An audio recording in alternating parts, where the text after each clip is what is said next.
మన ప్రభువైన యేసుక్రీస్తు నామములో మీ అందరికీ నా హృదయపూర్వకమైన వందనాలు.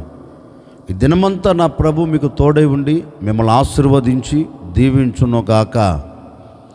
పరిశుద్ధ గ్రంథంలో నుండి ప్రసంగి గ్రంథం 5వ అధ్యాయం 10వ వాక్యాన్ని నేను చదువుతూ ఉన్నాను. మీ పరిశుద్ధ గ్రంథమైన బైబిల్ తెరిచి చూడండి. ద్రవ్యము నపేక్షించువాడు ద్రవ్యము చేత తృప్తి నొందడు, ధన సమృద్ధి నపేక్షించువాడు దాని చేత తృప్తి నొందడు. జ్ఞాని అయిన సొలొమోను ఒక శ్రేష్టమైన మాట తన గ్రంథంలో రాస్తున్నారు. ఈ జ్ఞాని అయిన సొలొమోను అంటారు, ద్రవ్యము చేత ఒక వ్యక్తి తృప్తి నొందడు, ధనము చేత ఒక వ్యక్తి తృప్తి నొందడు. ఎంత సంపాదించినా, ఎంత కూడగట్టుకున్నా, ఎంత మూట కట్టుకున్నా దానిని చూచి ఒక వ్యక్తి సంతృప్తి నొందలేడు, తృప్తికరంగా బ్రతకలేడు. ఆశీర్వాదకరంగా ఉన్నాను అని చెప్పుకున్నా హృదయములో మాత్రం ఒక నెమ్మది, ఒక తృప్తి అంటూ ఉండదు అంటూ జ్ఞానైన సొలొమోను ఒక శ్రేష్టమైన మాట రాశాడండి. నిజమే, ఈ దినాలలో మనిషి మనుగడ ఎలా సాగి వెళుతుంది అంటే, ఎంత సంపాదిస్తున్నా తృప్తి లేని జీవితం అండి. కోట్లు కోట్లు ఇంట్లో ఉన్న, నోట్లు ఇంట్లో దాచిపెట్టినా ఏమైనా నెమ్మదికరంగా బ్రతుకుతున్నారా, తృప్తికరంగా సాగి వెళుతున్నారా అంటే తృప్తి లేని జీవితం అండి. ఈరోజు కొంచెం సంపాదించిన వాడు మరుసటి రోజు మరింత సంపాదించాలి అనుకుంటున్న రోజులు. ఈరోజు ఇంత మూట కట్టుకున్నాను, ఇంత దాచిపెట్టుకున్నాను, ఇంత మట్టుకు చాలులే అనేవాడు కంటికి కనబడడు. ఈ ప్రపంచంలో నరములాడుతున్న ఏ నరుని మనసులో కూడా ఆ ఆలోచన మెదలదు. ఇంత మట్టుకు చాలులే అనే మాట ఏ వ్యక్తి జీవితంలో మనం చూడలేమండి. ఈరోజు కొంచెం సంపాదించిన వాడు రేపు అధికంగా సంపాదించాలనుకుంటాడు. కూర్చొని తిన్నంత ధనము ఉన్నా అతని మనసులో కూడా ఎక్కడ ఒక అసంతృప్తి కలుగుతుంది. ఇంత మట్టుకు చాలులే, నేను ఇక తృప్తికరంగా ఉంటానులే అనుకోలేడు. మరింత సంపాదించాలి, మరింత మూట కట్టుకోవాలి, మరింత నేను దాచిపెట్టుకోవాలి అని మనిషి పరుగులు తీస్తున్నాడండి. ఈ రోజున చాలామంది ధనము వెంట పరిగెత్తుతున్నారు, ధనమును సమకూర్చుకోవాలని ఆరాటపడుతున్నారు. కానీ ధనము కొరకు పరుగులెత్తేవాడు, ధనము కొరకు ఆశతో అపేక్షించి అడుగులు వేస్తున్నవాడు దేవునికి దూరమైనట్లుగా, విశ్వాస భ్రష్టులుగా మార్చబడినట్లుగా మనం లేఖనములో చూస్తామండి. ఎందుకంటే సమస్తమైన కీడులకు మూలం ఏంటి అంటే ధనం. దేవునికి నేను దూరం చేసేది ధనం. దేవుని సన్నిధిలో నువ్వు నిలబడకుండా, దేవుని సన్నిధిలో ఉన్న దీవెను నువ్వు అనుభవించకుండా నేను దూరం చేసేది ఏంటి అంటే ధనము అనే ఒక ఆశ. ఈ రోజున చాలామంది విశ్వాసులు, చాలామంది అండి ఎందుకు దేవునికి దూరం అవుతున్నారో తెలుసా? ఒకప్పుడు దేవునితో అంటు కట్టబడిన వారు, ఒకప్పుడు దేవుని పరిచర్యలో ముందుకు అడుగులు వేస్తూ వెళ్ళిన వారు, ఒకప్పుడు దేవునితో సహవాసం చేసిన వారు, ఒకప్పుడు దేవుని మార్గాలు నడిపించబడుతూ దేవుని పరిచర్యను నమ్మకంగా చేస్తూ విశ్వాస పోరాటంలో దేవుని మీద విశ్వాసం ఉంచి అడుగులు వేస్తూ విశ్వాసములు స్థిరపరచబడిన చాలామంది వ్యక్తులండి ఈ రోజున దేవునికి దూరం అయిపోయారు. ఎందుకు దేవునికి దూరం అయిపోయారు అంటే ఏదో ధనమును సంపాదించుకోవాలని పరుగులెత్తుతున్నారు. ఆ ధనం ఈ రోజున దేవునికి ఏం చేస్తుందంటే ఆ వ్యక్తిని దూరం చేస్తుందండి. దేవుని సన్నిధిలో ఉన్న దీవెనలకు దూరం చేస్తుంది. అందుకే వాక్యం కూడా అంటుంది, ఈ ధనం సమస్తమైన కీడులకు మూలం అంటండి. అందుకే జ్ఞానిన సొలొమోను అంటారు, ధనం నీకు తృప్తిని కలగ చెయ్యలేదు, ధనం నీకు అసంతృప్తినే కలగ చేస్తుంది. చూడండి, చాలామంది ధనము లేని వ్యక్తులు ఆ రోజుకు ఆ రోజు కష్టపడుతూ సమకూర్చుకొని కలిగినదే తింటూ కలిగిన దాంట్లోనే బ్రతుకుతూ ఉన్న దాంట్లోనే సాగి వెళుతున్న కుటుంబాలు చూడండి ఎంత సంతోషకరంగా ఉంటాయో చూడండి, ఎంత ఆనందకరంగా బ్రతుకుతారో చూడండి. అదే ధనం కోసం పరిగెత్తి ధనమును సంపాదించాలని, ధనమును మూటగట్టుకోవాలని, ఏదో తొక్కి పెట్టుకోవాలని ఆశతో అడుగులు వేసిన వారి జీవితాలు ఆలోచించండి. వారిని వీరిని నిలబెట్టి వారికి ఉన్నదేంటి వీరికి లేనిది ఏంటి అని ఒక్కసారి మనం పరీక్షిస్తే వీళ్ళకు ధనం ఉంది కానీ ఏమి లేదు, తృప్తికరమైన జీవితం లేదు. వీరికి ధనం లేదు కానీ జీవితంలో ఏముంది, తృప్తికరంగా బ్రతుకుతున్నారు. ఆ దినం కష్టపడుతున్నారు, ఆ దినం కడుపు నింపుకుంటున్నారు, తృప్తికరంగా పడుకోగలుగుతున్నారు, తృప్తికరంగా లేవగలుగుతున్నారు, తృప్తికరంగా సాగి వెళ్ళగలుగుతున్నారు. మరి వీరి గురించి ఆలోచిస్తే అన్నీ ఉన్నాయి. ఇంకా ఏదో ఒక అసంతృప్తి, సంపాదించాలి, ఇంకా సంపాదించాలి అని అడుగులు వేస్తూ వెళుతున్న రోజుల్లో మనం ఉన్నాం. అందుకే జ్ఞానైన సొలొమోను అంటాడు, ఇవన్నీ వ్యర్థమురా నాయనా, ఇవన్నీ వ్యర్థముతో కూడినవి, ఇవన్నీ దేవుడికి దూరము చేసేవి గనుక నీవు ధనమును అపేక్షించి వాటి కొరకు నువ్వు పరుగులెత్తకు, అవి నీకు తృప్తిని కలగచేయలేవు అంటాడు జ్ఞానైన సొలొమోను.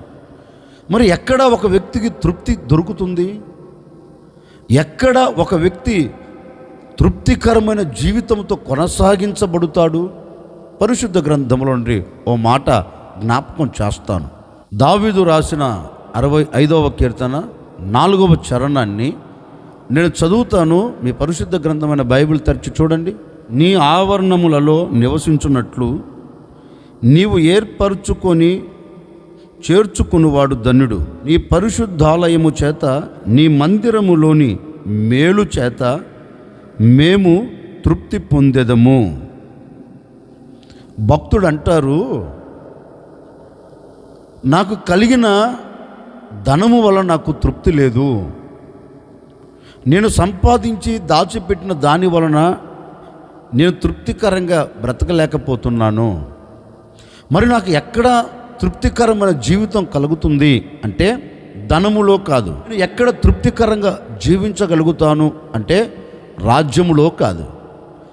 నాకు తృప్తి కలగచేసే స్థలము ఒకటి ఉంది. నేను తృప్తికరంగా బ్రతుకున్నట్లుగా, నా హృదయం తృప్తి పరచబడినట్లుగా, నా హృదయం తృప్తికరంగా సాగి వెళ్ళున్నట్లుగా, నేను ఆ విధంగా బ్రతుకున్నట్లుగా నేను ఎక్కడ ఉంటాను అంటే నా దేవుని మందిరములో నాకు తృప్తికరమైన జీవితం ఉంది. నేను నా దేవుని మందిరానికి వెళ్ళాను అనుకో, ఆ మందిరములో నా కొరకు దేవుడు మేలులు దాచిపెట్టాడు. నేను ఆ మందిరములో అడుగుపెట్టిన మరుక్షణం నాకు కలిగిన కష్టమును నేను మర్చిపోతా, నేను పడిన బాధను నేను మర్చిపోతా, నేను పడుతున్న శోధనను ఇబ్బందులను మర్చిపోతా. ఎందుకంటే నా దేవుని సన్నిధిలో వీటిని మరిపించగలిగిన, వీటిని జ్ఞాపకము రాకుండా చేయగలిగిన మేలులు నా దేవుని మందిరములో ఉన్నాయి గనుక నేను నా దేవుని మందిరములోనికి వెళ్ళాను అనుకో, నేను తృప్తికరంగా సాగి వెళ్ళగలుగుతాను. నేను ఇంటి దగ్గర ఉన్నాను అనుకో, నేను రాజ్యములో ఉన్నాను అనుకో, పరిస్థితులను బట్టి నాకు తృప్తి ఉండదు. నేను తృప్తి కలగాలి అనుకున్నప్పుడు తిన్నగా నా దేవుని సన్నిధిలోనికి వెళ్ళి నా దేవుని పాదాలు పట్టుకొని, అయ్యా నేను తృప్తికరంగా బ్రతకలేకపోతున్నాను, నాకు ఎన్ని ఉన్నా తృప్తి లేదయ్యా, నేను నీ సన్నిధిలోనికి వచ్చాను, నీ సన్నిధిలో ఉన్న మేలుల చేత నన్ను తృప్తిపరచు అని నేను నా దేవుణ్ణి అడిగితే నా దేవుడు ఏం చేస్తాడంటే ఆయన మందిరములో దాచబడిన ప్రతి మేలుల చేత ఆయన నన్ను తృప్తిపరుస్తాడు. నేను రాత్రింబగళ్ళు కష్టపడే ఆ కష్టములో నాకు తృప్తి లేదు, నేను చేస్తున్న ఆ చేతి పనులు నాకు తృప్తి లేదు, నేను చేస్తున్న ఆ వ్యాపారంలో నాకు తృప్తి లేదు. మరి ఎక్కడ ఉంది తృప్తి? నా దేవుని సన్నిధిలో నాకు తృప్తి దొరుకుతుంది. నా దేవుని సన్నిధిలో నేను తృప్తికరంగా బ్రతకగలుగుతాను. ఎందుకంటే నాకు కావలసిన ప్రతి దీవెన నేను తృప్తికరంగా నిలబడినట్లుగా, నేను తృప్తికరంగా జీవించినట్లుగా, నా ఆశ తీర్చబడి, నా కోరిక తీర్చబడి, నేను ఆనందకరంగా బ్రతుకున్నట్లుగా, నా దేవుడు నా హృదయమునకు తృప్తిని ఇచ్చున్నట్లుగా, నా దేవుని సన్నిధిలో దాచిన ప్రతి మేలులు ఆయన నాకు ఇస్తాడు ఆయన దగ్గరికి వెళితే అని దావీదు దేవుని సన్నిధిలోనికి వచ్చి దేవుని సన్నిధిలో మేలుల చేత తృప్తి పొందుతున్నాడంటండి. నిజమే కదా. కలిగిన ఆస్తుపాస్తుల వలన తృప్తి కలగట్లేదు. మరి ఎక్కడ ఒక వ్యక్తికి తృప్తి కలుగుతుంది అంటే దేవుని మందిరములో. ఓ సేవకుడిగా నేను కూడా మీతో చెప్పాలి అనుకున్న మాట ఏంటంటే, ఇంతకాలం ప్రయాసపడుతున్నావు, ఇంతకాలం కష్టపడుతున్నావు, ఇంతకాలం సంపాదించుకుంటూ అడుగులు వేస్తున్నావు, కానీ ఏమైనా తృప్తి కలిగి బ్రతుకుతున్నావా? ఏమైనా తృప్తికరంగా జీవించగలుగుతున్నావా? నీవు నీ కుటుంబంలో నీకు కలిగిన సమస్తం, నీవు నీ పిల్లలు కావచ్చు, నీవు నీ భార్య కావచ్చు, నీకు కలిగిన వారు కావచ్చు, తృప్తికరంగా ఏమైనా బ్రతకగలుగుతున్నారంటే బ్రతకలేకపోతున్నారు. అన్నీ ఉన్నాయి, ఉండేదానికి ఇల్లు ఉంది, కట్టుకునేదానికి బట్టలు ఉన్నాయి, చేసుకునేదానికి వ్యాపారాలు, చేతి పనులు, ఉద్యోగాలు ఉన్నాయి, సమస్తము సమకూర్చి పెట్టుకున్నావు. ఏమైనా తృప్తికరంగా బ్రతుకుతున్నావు అంటే లేదు, తృప్తికరమైన జీవితం లేదు. ఇప్పుడు నీవు తృప్తికరంగా బ్రతకాలి అంటే ఉన్నా లేకున్నా, నీవు తృప్తికరంగా జీవించాలి అంటే ఒకటే, నీవు దేవుని సన్నిధిలోనికి వచ్చి దేవుని పాదాలు పట్టుకొని నీకు కలిగిన కష్టములో దేవుని అడిగావనుకో, అయ్యా నేను ఈ విషయంలో తృప్తికరంగా బ్రతకలేకపోతున్నాను, ఈ విషయంలో నేను తృప్తికరంగా జీవించలేకపోతున్నాను, నేను ఈ విషయంలో తృప్తికరంగా బ్రతకలేకపోతున్నాను, ఈ విషయంలో నేను తృప్తికరంగా జీవించలేకపోతున్నాను, ఒకసారి నన్ను జ్ఞాపకం చేసుకొని నీ మేలుల చేత నన్ను నింపవా అని దేవుని సన్నిధిలోనికి వచ్చి దేవుణ్ణి అడగగలిగితే నీ కష్టంలో నీకు తృప్తిని ఇవ్వగలిగిన దేవుడు, నీ బాధలో నీకు తృప్తిని పంచగలిగిన దేవుడు, నీ నష్టంలో నీకు తృప్తిని ఇవ్వగలిగిన ఏకైక దేవుడు, నీ సమస్యలకు ముగింపును కలగచేసి నీ హృదయమునకు ఆనందాన్ని కలగచేయగలిగిన శక్తి కలిగిన దేవుని సన్నిధిలోనికి వచ్చి నువ్వు అడగగలిగితే ధారాళముగా నా దేవుని కుటుంబాన్ని తృప్తిపరచబోతూ ఉన్నారు. లేఖనములో చదివితేనండి ఆ తల్లికి ఎంతో కష్టం కలిగింది. మనకు బాగా పరిచయమైన మాటేనండి, మనకు బాగా పరిచయమైన మాటే, సందర్భాన్ని బట్టి నేను మీతో చెప్తున్నాను. ఆ తల్లికి ఎంతో కష్టం కలిగింది, ఎంతో వేదన కలిగింది, ఎంతో ఇబ్బందులు ఇక్కట్లు కలిగాయి. హృదయం నిండా మనోదుఖము గలదై దేవుని సన్నిధిలోనికి వెళ్ళి దేవుని పాదాలు పట్టుకొని ఒకటే అడిగింది, అయ్యా ఒకసారి నా కష్టాన్ని జ్ఞాపకం చేసుకోవా? నా హృదయంలో ఒక తృప్తి లేదు, నేను నవ్వుల పాలవుతూ వచ్చాను, నేను కన్నీరు కారుస్తూ వచ్చాను, తృప్తి లేని బ్రతుకుతో సాగి వెళుతున్నాను, తృప్తి లేని జీవితంతో అడుగులు వేస్తున్నాను, ఒకసారి నన్ను జ్ఞాపకం చేసుకో అని ఆ తల్లి దేవుని పాదాలు పట్టుకొని ఒక చిన్న ప్రార్థన చేసిందండి. ఎక్కడా? దేవుని మందిర ఆవరణములు అడుగుపెట్టి, దేవుని సన్నిధిలో అడుగుపెట్టి ఆకాశం వైపు కన్నులెత్తి దేవుని అడగటం ప్రారంభించింది. దేవుడు ఏం చేశాడు? ఆమెను అలాగనే మరలా వెనకకు పంపాడా? వాక్యం అంటుంది, ఏ వ్యక్తి మందిరంలో అడుగు పెడతాడో ఆ వ్యక్తి మందిరపు దీవెనలతో తృప్తిపరచబడుతాడంటండి. మందిరంలో దాచబడిన ప్రతి మేలుల చేత ఆ వ్యక్తి తృప్తికరంగా సాగి వెళుతాడంటండి. అందుకే ఆ తల్లి దేవుని సన్నిధిలోనికి వెళ్ళి అడిగింది. దేవుడు ఆమెను విడిచిపెట్టకుండా, ఆమెకు దూరం కాకుండా, ఆమె కష్టములో కూడా ఆమె తృప్తికరంగా బ్రతుకున్నట్లుగా, కష్టమును కొట్టివేసి ఆనందాన్ని పంచున్నట్లుగా దేవుడు ఆమె మనవిని విని ఆమె మొరను ఆలకించి ఆమె హృదయములో ఒక తృప్తిని కలగచేశాడండి. లేఖనం అంటుంది, ఏడుస్తూ వచ్చిన ఆవిడ, ఏడుస్తూ దేవుని ఆలయంలో అడుగుపెట్టిన ఆ తల్లి వెళ్ళేటప్పుడు ఎలా వెళ్ళింది తెలుసండి? తృప్తికరమైన జీవితంతో తిరిగి వెళ్ళింది. వచ్చేటప్పుడు అసంతృప్తి, వచ్చేటప్పుడు ఆవేదన, వచ్చేటప్పుడు అసంతృప్తితో అడుగుపెట్టింది. కానీ వెళ్ళేటప్పుడు ఎలా వెళ్ళింది? తృప్తికరంగా సాగి వెళుతుంది, ఆనందాన్ని చేతబట్టుకుని తిరిగి వెళుతుంది. ఆ అమ్మని అడిగామనుకో, ఏంటమ్మా ఇంత ఆనందకరంగా ఇంత తృప్తికరంగా జీవిస్తున్నావు అన్నామనుకో, ఆ తల్లి ఒక్కటే అంటుందండి, నేను నా దేవుని సన్నిధిలోనికి వెళ్ళాను, నా దేవుని సన్నిధిలో నా గోడు చెప్పుకున్నాను, నా దేవుడు నా ప్రార్థన విని నాకు తృప్తిని ఇచ్చాడు, ఆయన మందిరములో ఉన్న మేలుల చేత నా దేవుడు నన్ను తృప్తిపరిచాడు అని ఆ తల్లి అంటుందండి. నిజమే కదా?